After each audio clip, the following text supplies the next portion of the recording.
मैं इस समय काशी में मौजूद हूं। प्रधानमंत्री नरेंद्र मोदी ने यहां से अपना नामांकन आज दाखिल किया है। नामांकन दाखिल करते हुए उनके साथ भारतीय जनता पार्टी के बड़े बड़े नेता थे, पार्टी अध्यक्ष थे, केंद्रीय मंत्री थे, मुख्यमंत्री थे और इन सब के साथ प्रधानमंत्री नरेंद्र मोदी जब यहां पर पहुंचे अपने नामांकन के लिए तो यहां पर लोगों की भीड़ भी रही जो कि उनके समर्थन में कुछ दूरी पर ही सही रोक दिए गए थे। लेकिन आज का दिन, नामांकन का दिन, हर एक मुहूर्त देखकर अच्छी तरीके से हर एक चीज की व्यवस्था की गई।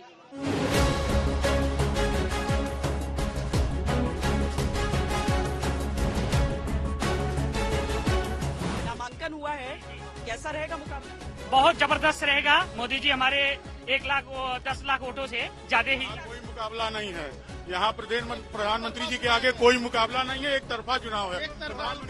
कमल का बटन दबा के रामलला, कृष्ण लला, बाबा विश्वनाथ और मोदी जी को जिताएंगे, राष्ट्र को जिताएंगे, राष्ट्र की रक्षा। कोई मुकाबला नहीं है लग रहा है। इनके पास विकास का एजेंडा है, बाकी सबका निराशा का एजेंडा है। यहाँ पे बनारस में कोई मुकाबला नहीं है मोदी जी का और 400 पार इस बार जा रहे हैं। कोई मुकाबला नहीं है। 10 लाख प्लस वोटों से इस बार फिर मोदी जी आ रहे हैं। 2024 तो छोड़ दीजिए, 29 में भी कोई चांस नहीं है कि कोई और आएगा। लग रहा है कि इससे ज्यादा वोटिंग क्राउड देख के नहीं लग रहा आपको? क्राउड देख के आपको नहीं लग रहा कि उनके क्या पॉपुलरिटी है मोदी जी की? कोई लड़ाई नहीं है मैडम, कोई लड़ाई नहीं है। 400 पार, 400 पार पक्का। बनारस से तो है ही है, बाकी जो हम लोग देख रहे हैं, बाकी अदर का तो पता नहीं, लेकिन बनारस में कोई उनको हिला नहीं सकता है। जो प्रधानमंत्री नरेंद्र मोदी के नामांकन के समय के लिए, नामांकन के लिए भीतर गए थे, अब धीरे धीरे पैदल चलते हुए वो सब आगे की ओर आ रहे हैं। सब पैदल चलते हुए प्रधानमंत्री नरेंद्र मोदी तीसरी बार काशी से अपना नामांकन दाखिल करके बाहर की ओर आ रहे हैं। साथ में उत्तर प्रदेश के मुख्यमंत्री योगी आदित्यनाथ उनके इस समय नजर आ रहे हैं और उनके साथ साथ वो पूरा कारवां कहिए, वो पूरा काफिला कहिए जो समूचे देश में उनके साथ के उनके जो सहयोगी हैं, उनके गठबंधन पार्टनर हैं, जो सब एक साथ मिलकर इस बार के चुनाव में 400 पार का नारा दिए हुए हैं कि 370 पार बीजेपी और 400 पार पूरा का पूरा जो एनडीए गठबंधन है। प्रधानमंत्री के साथ साथ आप गृह मंत्री अमित शाह को भी इस समय फ्रेम में देख सकते हैं, उनके गठबंधन पार्टनर्स को भी देख सकते हैं और सब धीरे धीरे आगे की ओर निकल कर आ रहे हैं। एक और नरेंद्र मोदी साहब के नेतृत्व में एनडीए का इतना सशक्त गठबंधन है और यहाँ कोई न कार्यक्रम न नेता के बारे में कोई चर्चा करने की जरूरत है। सब कुछ लोगों के सामने पारदर्शिता के साथ सामने है। और दूसरी ओर आपको इंडिया अलायंस है जिसको एक दूसरे के खिलाफ में ही लड़ना अभी भी खत्म नहीं हुआ है। एक अपने अपने राज्यों में एक और नेतृत्व नहीं है, किसको कल आगे वो सामने करना चाहते हैं, उनका कार्यक्रम क्या है। तो इस पर से ही अब समझ में आ जाता है कि नरेंद्र मोदी जी एनडीए बनाम कौन, ये सबसे बड़ा प्रश्न इस देश की जनता के सामने रहने वाला है। माहौल तो आज का माहौल आप देख रहे हैं। बनारस की धरती का सौभाग्य है कि आज प्रधानमंत्री जी तीसरी बार यहाँ के नामांकन किए हैं और जो 4 जून का रिजल्ट जो होगा, रिजल्ट के बाद तीसरी बार देश के प्रधानमंत्री के रूप में प्रधानमंत्री नरेंद्र मोदी जी शपथ ग्रहण करेंगे। मुझे लगता है बहुत सरलता से हम लोग इस लक्ष्य को हम लोग पूरा कर लेंगे, जहां पूरा गठबंधन एक साथ हम लोग एकजुटता के साथ हम लोग आगे बढ़ रहे हैं। वहीं दूसरी तरफ वो बटा हुआ विपक्ष भी हम लोग को दिखाई देता है। वायनाड में हो, वहीं राहुल जी के खिलाफ उन्हीं के घटक दल के बड़े नेता के परिवार के लोग लड़ रहे हैं। पंजाब में आप देख लीजिए आम आदमी पार्टी के खिलाफ, तो दिल्ली में साथ। तो ऐसे में हम लोग की एकजुटता ही हम लोग की ताकत है। ये तो एनडीए की इंटरनल डायनामिक की यह एक्सप्रेशन है। यह दुनिया में हम सबसे बड़ी डेमोक्रेसी हैं, ये लीडिंग अलायंस है। 96.88 करोड़ हमारी रजिस्टर्ड वोटर्स हैं। सब लोग साथ आए हैं, सब लोग आए हैं महाराष्ट्र से, बिहार से, नॉर्थ ईस्ट से, सब जगह से, दक्षिण से। अब भारतीय जनता पार्टी अपने आप में पैन इंडिया पार्टी और एनडीए अलायंस के से जुड़ के और भी पैन इंडिया पार्टी है। और आने वाले समय देखने हैं आप, जैसे आंध्रा और जो तेलंगाना में नतीजे आने वाले हैं, जो हमारा वोट शेयर बढ़ने वाला केरला और तमिलनाडु में, और जो उड़ीसा और वेस्ट बंगाल में खास करके होने वाला है, वाकई में हम एक पैन इंडिया पार्टी का रूप ले रहे हैं। उसमें माननीय प्रधानमंत्री जी का नॉमिनेशन पेपर था। हमारा सौभाग्य था, मेरा खास करके, कि मुझे मौका मिला है आने का। वाराणसी तो आके हमेशा अच्छा लगता है और यहाँ बहुत काम हुआ है, बनारस के लोगों ने देखा है उस काम को और महसूस किया। आपको कोई भी आएगा महसूस करेगा और यहाँ एक तरफा माहौल चुनाव में भी दिखाई देगा। पिछली बार जो मैंडेट मिला है, जो मार्जिन की जीत थी, वो इस बार और बढ़ेगी मार्जिन। लेकिन दूसरी तरफ ये कहा जा रहा है कि एनडीए 400 सीटें नहीं जीत रहा है और अगर जीतेगा तो संविधान बदल दिया जाएगा बाबा साहब का। नहीं, ये सब झूठी बातें हैं। प्रधानमंत्री जी खुद स्पष्ट कर चुके हैं, बाबा साहब के संविधान के मूल ढांचे से सरकार किसी की कोई आ जाए उसमें ना कोई परिवर्तन हो सकता, ना छेड़छाड़ हो सकती। तो ये हमारी नीति नहीं है, ना ही हमारी विचारधारा, ना हम करना चाहते हैं, ना हम करने देंगे। एनडीए गठबंधन के सभी दलों के नेता यहाँ पर दुनिया के सर्वाधिक लोकप्रिय नेता और हम सब के लोकप्रिय प्रधानमंत्री श्री नरेंद्र मोदी जी के नामांकन पत्र के दाखिला के अवसर पर उनको अपनी शुभकामनाएं देने आए हैं और तीसरी बार बनारस की, काशी की जनता प्रधानमंत्री नरेंद्र मोदी जी को रिकॉर्ड मतों से विजय श्री का तिलक लगाने जा रही है और तीसरी बार उनकी हैट्रिक लगने जा रही है। प्रधानमंत्री जी का नामांकन के अवसर पर हम लोग आए हैं और हम लोग एक तरह से भगवान से प्रार्थना करते हैं कि उनकी ये बात की अब की बात 400 पार पूरी हो और निश्चित पूरी होगी। इसीलिए हम लोग सब आए हैं, सब आशीर्वाद लेने के लिए और भगवान से प्रार्थना करने के लिए। माहौल तो आप देख रहे हैं, ये लोगों में क्या उत्साह है, क्या जोश है, जल्लोश है और मोदी जी के प्रति जितना सम्मान दिख रहा है, आदर दिख रहा है, इससे साफ है कि 2014, 2019 का सब रिकॉर्ड टूटेगा। मोदी जी फिर से प्रधानमंत्री बनेंगे, 400 पार का नारा है वो भी पूरा हो जाएगा। जीतेंगे और हमें पूरा विश्वास है, जनता पर हमारा विश्वास है और इंडिया आघाड़ी का बहुत बड़ा यहाँ उनको धक्का मिलने वाला है और हमें बहुत बड़ी सफलता मिलेगी। त्रेता के बाद कोई आया है तो मोदी जी आए हैं। कोई जाति धर्म कोई वर्ग ऐसा नहीं कह सकता कि जो मेरे साथ भेदभाव हुआ हो। ऐसा नेता देश में दुनिया में कोई नहीं है, इसलिए आज उनके नॉमिनेशन में हम लोग आए हैं। सौभाग्यशाली हैं देशवासियों के लिए कि मोदी जैसे प्रधानमंत्री आए और जो देश को आज दुनिया में जो हमारी पहचान थी फिर से दुनिया में पहचान बना। प्रधानमंत्री नरेंद्र मोदी ने यहां से अपना नामांकन दाखिल किया तो साथ में काशी के साथ अपने भावुक रिश्ते की भी बात की। अपनी मां की बात करते हुए वो भावुक हो चले। वैसे भी मां गंगा के पास आकर प्रधानमंत्री हमेशा अपनी भावनाओं की बात करते हैं, भावुक हो उठते हैं।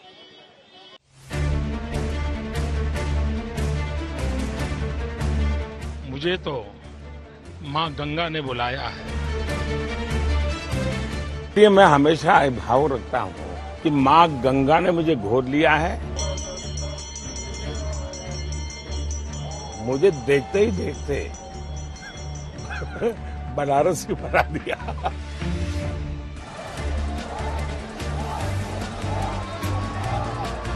बनारस के रंग में रंग गए हैं पीएम मोदी।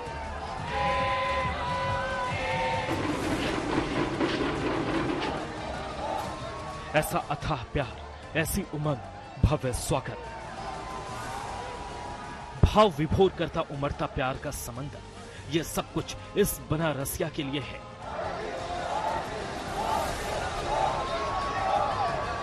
मोदी के जहन में काशी का ये प्यार है। 2014 में बतौर उम्मीदवार बनकर यहां सेवा भाव से पहुंचे थे नरेंद्र मोदी। तभी काशी नगरी ने उन्हें अपना लिया।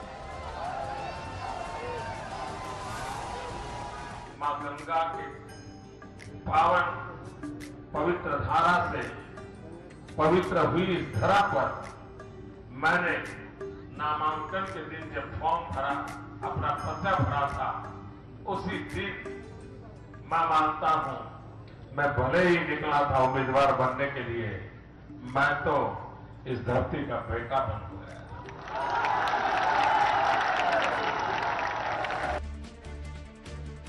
2014 में पहली बार पीएम मोदी वाराणसी से चुनाव लड़े थे। इस बार भी नामांकन पर्चा दाखिल कर चुके हैं। 2014 के लोकसभा चुनाव में वाराणसी से नरेंद्र मोदी बम्पर वोट से जीते। उन्हें 56% से ज्यादा वोट मिले थे। 2019 में यह आंकड़ा और बेहतर हो गया। दूसरी बार करीब 64% वोट शेयर के साथ सांसद चुने गए। दूसरी बार उन्हें 6,74,000 वोट मिले। पीएम के लिए अब मौका वाराणसी से हैट्रिक का है। तीसरी बार भी वे चुनाव मैदान में उतर चुके हैं, नामांकन पर्चा भर चुके हैं। 10 साल बाद बनारस के प्रति पीएम का लगाव भी गहरा होता चला गया है। जहां तक काशी के बदलने का सवाल है। कभी कभी मुझे लगता है काशी ने मुझे बदल दिया है। यहाँ का जो ज्ञान परंपरा है, यहाँ की जो विशेषताएं हैं, यहाँ की जो सांस्कृतिक चेतना है, यहाँ के जो वैल्यूज है, मैं दुनिया में जहाँ भी जाता हूँ बड़े गर्व के साथ गंगा जल किसी को देता हूँ तो मुझे इस बातों का गर्व होता है कि ये मेरा देश है। और तो एक प्रकार से काशी ने भी मुझे बदला है। वाराणसी से पीएम का अटूट रिश्ता बन गया है। काशी नगरी का कायाकल्प उसका जीता जागता सबूत है। बनारस उन्हें अपना चुकी है तो उन्होंने भी दिल और दिमाग में काशी नगरी को उतार लिया है। कई बार आया, लेकिन लग रहा था कि हाँ कुछ करना चाहिए, होना चाहिए। ये पता नहीं, शायद भोले बाबा ने तय किया होगा, बेटे बातें बहुत करते हो, आओ इधर करके दिखाओ।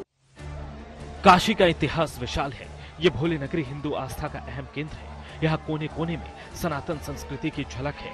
ये घाटों का शहर है और इसी ऐतिहासिक नगरी के सांसद हैं प्रधानमंत्री नरेंद्र मोदी। काशी से उनका रिश्ता काफी मजबूत है। आंकड़ों के मुताबिक 10 साल में वो 45 बार से ज्यादा बार बनारस आ चुके हैं। उन्होंने इन 10 साल में काशी को करीब 45,000 करोड़ की योजनाओं का तोहफा भी दिया है। जातीय समीकरण की बात करें तो वाराणसी लोकसभा क्षेत्र में सबसे ज्यादा करीब 3 लाख मुस्लिम मतदाता है। 2.5 लाख ब्राह्मण है। भूमिहार कुर्मी 1.5 लाख और यादव भी 1.5 लाख के करीब है। करीब 80,000 दलित भी हैं। हम 400 पार के लक्ष्य को लेकर के चल रहे हैं और ये 400 पार ये देश ने कहा है हमको करने के लिए, और देश इस मेरे भावना को और देश के आदेश को एक बराबर से ट्यूनिंग है। उत्तर प्रदेश तो खैर हमें भरपूर आशीर्वाद देगा ही देगा। कोई कमी नहीं रहने देगा। कांग्रेस का खाता भी नहीं खुलेगा। लेकिन काशी नगरी के कास्ट फैक्टर ने बीते 2 लोकसभा चुनावों में प्रधानमंत्री की उम्मीदवारी पर पूरा भरोसा जताया है। उसी उम्मीद के साथ पीएम अब तीसरी बार भी चुनाव मैदान में है। वाराणसी से श्वेता सिंह, चित्रा त्रिपाठी और अभिषेक मिश्रा के साथ आज तक ब्यूरो। इस समय श्रद्धा के भाव से, जिस भाव से प्रधानमंत्री नरेंद्र मोदी गंगा सप्तमी के पूजन कर रहे हैं, उस लाल वस्त्र को, अंग वस्त्र को धारण करके, जो प्रतीक है मां गंगा की भी, मां गंगा की जब भी पूजा की जाती है तो इस वस्त्र को जरूर किसी रूप में धारण किया जाता है।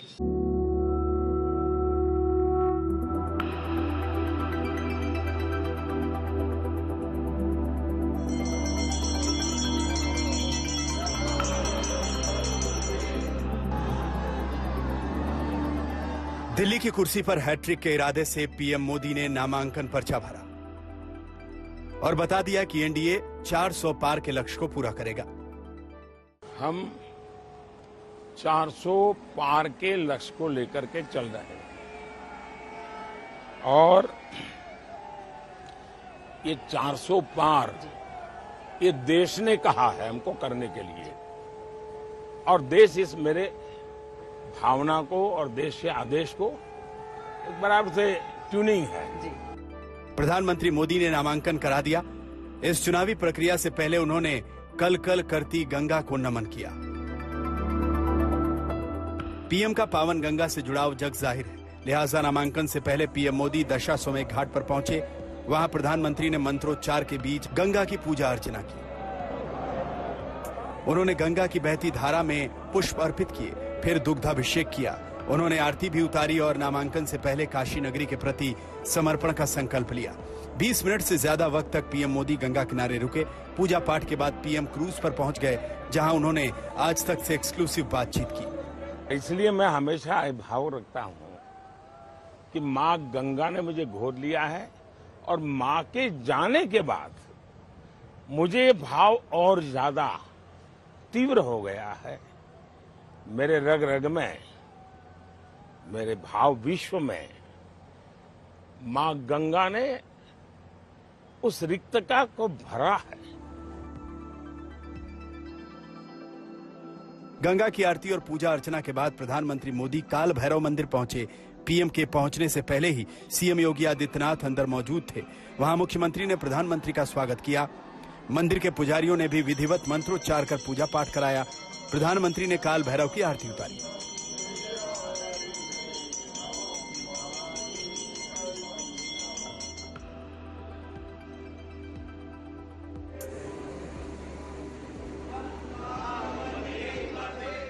काल भैरव मंदिर में मौजूद श्रद्धालुओं ने भी पीएम मोदी का अभिवादन किया। नामांकन से पहले पीएम मोदी ने आशीर्वाद दिया और फिर पर्चा दाखिल करने पहुंच गए। 140 करोड़ देशवासी को ईश्वर का रूप मान करके परमात्मा ने मुझे जितना जीवन दिया है, उसकी एक एक क्षण, एक एक पल और शरीर का एक एक कण सिर्फ और सिर्फ मां भारती के लिए है, 140 करोड़ देशवासियों के लिए है, और यही मेरी ईश्वर की आराधना है। प्रधानमंत्री कलेक्ट्रेट पहुंचे तो गेट के बाहर ही काफिले की गाड़ियां रुक गईं। खुद पैदल चलकर पीएम दफ्तर में पहुंचे। प्रधानमंत्री के नामांकन के लिए 4 प्रस्तावक पहले से इंतजार कर रहे थे। पीएम के पहुंचते ही उन्होंने अपना पर्चा दाखिल किया और तीसरी बार दावेदारी का प्रण लिया। वाराणसी से श्वेता सिंह, चित्रा त्रिपाठी और अभिषेक मिश्रा के साथ आज तक ब्यूरो। खबरदार में अभी के लिए इतना ही। देश और दुनिया की बाकी खबरों के लिए आप देखते रहिए आज।